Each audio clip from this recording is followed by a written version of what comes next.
संगवारी हो, आप देख रहे हैं छत्तीसगढ़ प्रदेश। छत्तीसगढ़ प्रदेश की सभी प्रमुख खबरें देखने के लिए हमारे चैनल को सब्सक्राइब कीजिए और बेल आइकन के बटन को प्रेस कीजिए और कमेंट करना ना भूलें। नक्सलगढ़ में उम्मीदों के भूपेश, बीजापुर के 14 गांव होंगे बिजली से रोशन, सीएम की घोषणा। आवापल्ली में स्वास्थ्य सुविधा, कुटरू में महाविद्यालय और अंग्रेजी स्कूल खुलेंगे। छत्तीसगढ़ के बीजापुर में नक्सल प्रभावित गांव कुटरू और आवापल्ली के लिए उम्मीदों की नई रोशनी लेकर गुरुवार को मुख्यमंत्री भूपेश बघेल पहुंचे थे। दोनों गांव में चौपाल लगाई, फिर एक एक कर घोषणाओं का पिटारा खोल दिया। सीएम ने कुटरू में महाविद्यालय से लेकर अंग्रेजी स्कूल और सरकारी बैंक खोलने की घोषणा की है। इसके बाद सीएम आवापल्ली पहुंचे और वहां भी शिक्षा और स्वास्थ्य को उन्नत बनाने के साथ ही सबसे बड़ी घोषणा नक्सल प्रभावित 14 गांवों को रोशन करने की कर दी है। दरअसल सीएम बघेल विधानसभावार भेंट मुलाकात कार्यक्रम के तहत दौरे पर निकले थे। दोपहर बाद आवापल्ली पहुंचे सीएम का मांझीपारा स्थित देवगुड़ी में पारंपरिक रीति रिवाजों के साथ ढोल तबला मोहरी के बाजे गाजे संग दोरला नृत्य से स्वागत किया गया। इस दौरान सीएम ने देवगुड़ी परिसर में उसूर और भोपालपट्टनम की 40 देवगुड़िया आम नागरिकों को समर्पित की। आदिवासियों की आस्था के इस केंद्र को संरक्षित रखने के लिए उन्होंने 4.46 करोड़ के जीर्णोद्धार और सौंदर्यीकरण कार्य का लोकार्पण और भूमि पूजन किया है। मुख्यमंत्री ने लंबे समय से नक्सली वारदातों और अंधेरे से जूझ रहे ग्रामीणों के लिए नई रोशनी की उम्मीद जगाई। उन्होंने नक्सल प्रभावित सीतापुर, चटलापल्ली, पेगड़ापल्ली, हीरापुर, उसगुड़ी, पाकेला और इसी तरह से 14 गांवों में बिजली पहुंचाने के निर्देश दिए हैं। कहा कि अब गांवों का अंधेरा दूर होगा।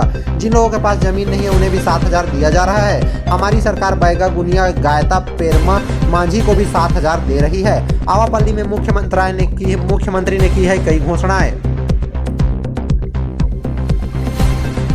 मुख्यमंत्री क्षेत्रवासियों से भेंट मुलाकात के बाद आवापल्ली थाना पहुंचे। वहां अधिकारियों और सिपाहियों के साथ मुलाकात की।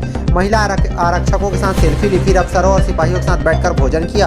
कहा विकास का दौर है, शिक्षा, स्वास्थ्य और विकास हर किसी को मिलेगा। लंबे समय से उपेक्षित रहे गाँव में अब सड़क, बिजली की व्यवस्था की जा रही है। भेंट मुलाकात के दौरान आम जनता और जनप्रतिनिधियों की मांग पर क्षेत्र के लिए अनेक महत्वपूर्ण घोषणाएं की गई है। कुटरू में बोले परसों आएगा न्याय का पैसा।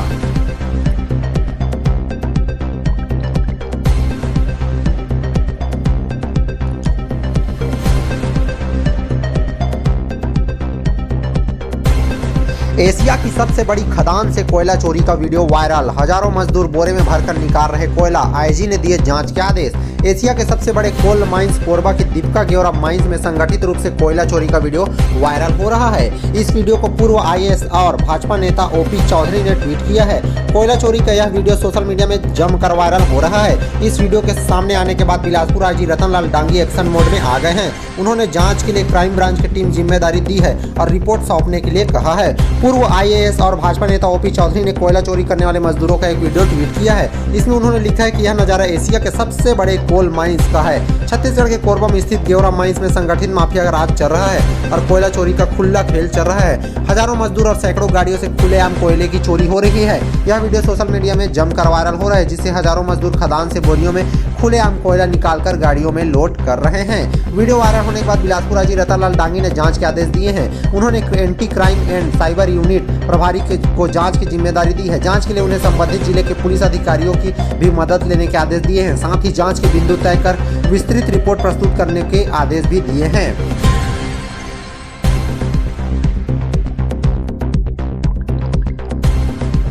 बिलासपुर के सेंट्रल जेल में फिर से बंदी की मौत। 4 दिन पहले हुआ था गिरफ्तार, भाई बोला पीट पीट कर की गई है हत्या। बिलासपुर के केंद्रीय जेल में महज 5 दिन के भीतर दूसरे विचाराधीन बंदी की मौत हो गई। रेलवे पुलिस ने चोरी के आरोप में युवक को 4 दिन पहले ही गिरफ्तार कर जेल भेज दिया गया था। उसे 16 मई को ही गंभीर हालत में इलाज के लिए सिम्स में भर्ती कराया गया। बुधवार की देर शाम उसकी मौत हो गई। इधर मृतक के भाई ने पीट पीट कर उसकी हत्या करने का आरोप लगाया है। 3 दिन पहले जेल में पचपेड़ी क्षेत्र के बंदी छोटेलाल यादव की मौत का मामला भी थमा नहीं था। उसके परिजन आबकारी विभाग की टीम पर उसकी हत्या करने का आरोप लगा चुके थे।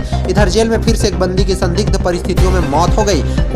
कोनी थाना क्षेत्र के ग्राम सेंद्री निवासी विदेशी राम केवट 31 साल जांजगीर चांपा जिले के बलौदा बाजार स्थित बोकरा मुड़ा 4 पारा में पत्नी और बच्चों के साथ रहता था। कुछ समय पहले ही वह अकेले बिलासपुर आकर मजदूरी करने लगा। बीते 14 मई को उसे रेलवे पुलिस ने चोरी के आरोप में गिरफ्तार कर जेल भेजा था। बताया जा रहा है कि 2 दिन बाद ही उसकी तबियत बिगड़ी, तब उसे 16 मई को गंभीर हालत में सिम्स में भर्ती कराया गया था। उपचार के दौरान बुधवार की शाम करीब 7 बजे उसकी मौत हो गई। जेल अधीक्षक बोले जेल आने से पहले ही काटा था कुत्ता। जेल अधीक्षक एसके तिग्गा का कहना है कि विचाराधीन बंदी विदेशी राम केवट जब जेल आया उससे पहले उसे कुत्ते ने काटा था। उसके बताने पर जेल अस्पताल में उसका इलाज चल रहा था। वह आदतन नशेड़ी भी था। उसकी तबियत बिगड़ने पर उसे सिम्स से रेफर किया दिया गया, जहां इलाज के दौरान उसकी मौत हो गई।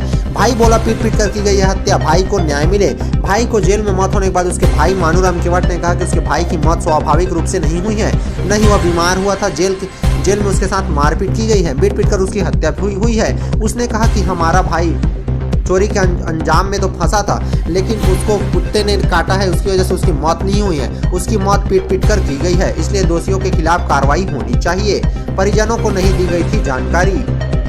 मजिस्ट्रेट की मौजूदगी में होगा पंचनामा और पोस्टमार्टम। 3 दिन के भीतर सेंट्रल जेल में दूसरी मौत।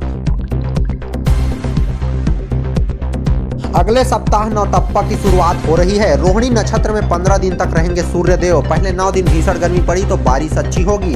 पिछले 3 दिनों में प्रदेश के अधिकांश हिस्सों में दक्षिण से ठंडी हवाएं आ रही है। इसकी वजह से दिन का अधिकतम तापमान सामान्य से कम बना हुआ है। अगले सप्ताह से तापमान में बड़ी वृद्धि के आसार दिख रहे हैं, क्योंकि 25 मई से नौतप्पा शुरू हो रहा है। मान्यता है कि 9 दिनों में सीजन की सबसे अधिक गर्मी पड़ती है। रायपुर स्थित महामाया मंदिर के पंडित मनोज शुक्ला का कहना है कि नौतप्पा साल के वह 9 दिन होते हैं जब सूर्य पृथ्वी के सबसे नजदीक रहता है। इस कारण से 9 दिनों में भीषण गर्मी पड़ती है और इसी कारण से इसे नौतप्पा कहते हैं। यह संयोग तब बनता है जब सूर्य 15 दिनों के लिए रोहिणी नक्षत्र में आते हैं। उन 15 दिनों के पहले 9 दिनों सर्वाधिक गर्मी वाले होते हैं, इसलिए उन्हीं शुरुआती 9 दिनों को नौतप्पा के नाम से जाना जाता है। यदि इन 9 दिनों में किसी भी प्रकार की बारिश न हो और ठंडी हवा चले तो यह माना जाता है कि आने वाले दिनों में अच्छी बारिश होगी। नौतप्पा के लिए सूर्य के वृष राशि के 10 अंश से 23 अंश 40 कला तथा होना महत्वपूर्ण है। इस वर्ष सूर्य 25 मई से 8 जून तक रोहिणी नक्षत्र से 10 से 23 अंश 40 कला तथा रहेगा। ऐसे में 2 जून तक नौतप्पा की स्थिति मानी जाएगी। इसी से लगाया जाता है मौसम का पूर्वानुमान। सूर्य के साथ ग्रहों के संबंधों का भी गणित होता है। बस्तर में झमाझम बारिश, कई सड़कें हुई जलमग्न। संभाग के कई जिलों में अंधड़ चलने की संभावना। 1.5 घंटे में 19 मिलीमीटर बरसा पानी। छत्तीसगढ़ के बस्तर संभाग में गुरुवार की शाम एक बार फिर से मौसम का मिजाज बदल गया था। जगदलपुर में बादलों की गड़गड़ाहट के साथ करीब 1.5 घंटे तक तेज झमाझम बारिश हुई, जिससे शहर की कई सड़कें जलमग्न हो गई। काफी देर तक आवागमन भी प्रभावित रहा। इधर अब मौसम विभाग ने अगले 4 घंटों में बस्तर संभाग के कई जिलों में गरज चमक के साथ अंधड़ चलने की संभावना जताई थी। जगदलपुर शहर में शाम 4 बजे से मौसम खुशनुमा हो गया था। कुछ देर तक ठंडी हवाएं भी चली, वहीं 5 बजे हल्की बूंदाबांदी हुई। फिर कुछ देर बाद गरज चमक के साथ तेज झमाझम बारिश शुरू हो गई। मौसम वैज्ञानिकों ने बताया कि 1.5 घंटे में ही करीब 19 मिलीमीटर बारिश हुई थी, जो इस साल मई महीने में की सबसे अधिक बारिश है। शहर में शहीद पार्क, बालाजी वार्ड समेत अन्य इलाकों की सड़कें पूरी तरह से जलमग्न हो गई थी। हालांकि अब बारिश रुक गई है तो अब धीरे धीरे सड़कों से पानी भी उतर गया है। इन जिलों के लिए भी जारी किया गया अलर्ट। छत्तीसगढ़ मौसम विभाग ने संभाग के बस्तर, कांकेर, सुकमा, नारायणपुर, दंतेवाड़ा, बीजापुर और कोंडागांव इन जिलों में आने वाले 4 घंटों में तेज अंधड़ चलने की संभावना है। इसके लिए मौसम विभाग ने अलर्ट भी जारी कर दिया है। SECL के सुरक्षा प्रहरी के कार में लगा दी गई आग। पड़ोसी ने दी थी धमकी, मारपीट का केस वापस तो नहीं तो आग लगा दूंगा। छत्तीसगढ़ के कोरबा में बुधवार देर रात SECL के एक सुरक्षा प्रहरी की कार में बदमाशों ने आग लगा दी। सूचना मिलने पर पुलिस और फायर कर्मी पहुंचे, लेकिन तब तक आग जलकर खाक हो गई थी। सुरक्षा प्रहरी ने मोहल्ले में रहने वाले लड़कों पर ही आगजनी का आरोप लगाया है। एक दिन पहले ही मारपीट का केस वापस लेने को लेकर आग लगाने की धमकी दी थी। मामला CSB चौकी क्षेत्र का है। जानकारी के मुताबिक पंप हाउस कॉलोनी निवासी खेमलाल साहू SECL में ढेलवा टीम में पदस्थ हैं। रोज की तरह खेमलाल बुधवार रात घर लौटा तो कार बाहर खड़ी कर दी। रात करीब 11:30 बजे कार का सायरन बजने की आवाज सुनाई दी। वह बाहर निकला, देखा कि कार जल रही थी। उसने डायल 112 और फायर ब्रिगेड को सूचना दी। हालांकि उसने आने से पहले ही कार खाक हो चुकी थी। खेमलाल साहू ने बताया कि उसका करीब 8 दिन पहले मोहल्ले के लड़कों से विवाद हुआ था। वह रात में घर लौटा था, तभी शराब के नशे में धुत लड़कों ने रोक लिया, फिर मार पीट कर 700 रुपए भी छीन लिए थे। इसकी खेमलाल साहू ने FIR दर्ज कराई थी। इसके बाद पुलिस ने 3 युवकों को गिरफ्तार कर जेल भेज दिया था। खेमलाल का आरोप है कि अब उन्हीं बदमाशों के साथी ने कार में आग लगाई है। खेमलाल ने बताया कि एक दिन पहले ही बदमाशों का साथी घर आया था। उसने केस वापस लेने का दबाव बनाया, साथ ही धमकी भी दी थी कि अगर ऐसा नहीं किया तो मोहल्ले में रहने नहीं देगा, उसके घर और कार में आग लगा देगा। इसके बाद अगली ही रात को कार जला दी गई। फिलहाल CSB चौकी पुलिस मामले की जांच कर रही है। बाइक में सवार हो गया था नाग, युवक ने कूदकर बचाई जान। घंटों की मशक्कत के बाद पकड़ा गया सांप। छत्तीसगढ़ के जगदलपुर में एक बाइक में नाग सांप छिपकर बैठा हुआ था। जब बाइक सड़क पर चलने लगी तो सांप अचानक फैलाकर बाहर आ गया। सांप को देखते ही अचानक चालक आनंद फानंद में बाइक से कूद गया, जिसके बाद आसपास के मौजूद लोगों ने स्नेक कैचर की टीम को बुलाया।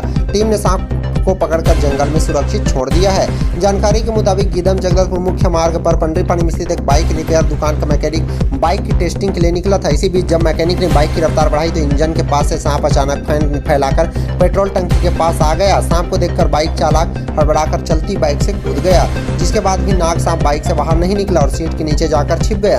लोगों ने जगदलपुर से स्नेक कैचर की टीम को बुलाया। करीब आधे घंटे की मशक्कत के बाद टीम ने नाग सांप को जंगल में छोड़ दिया है।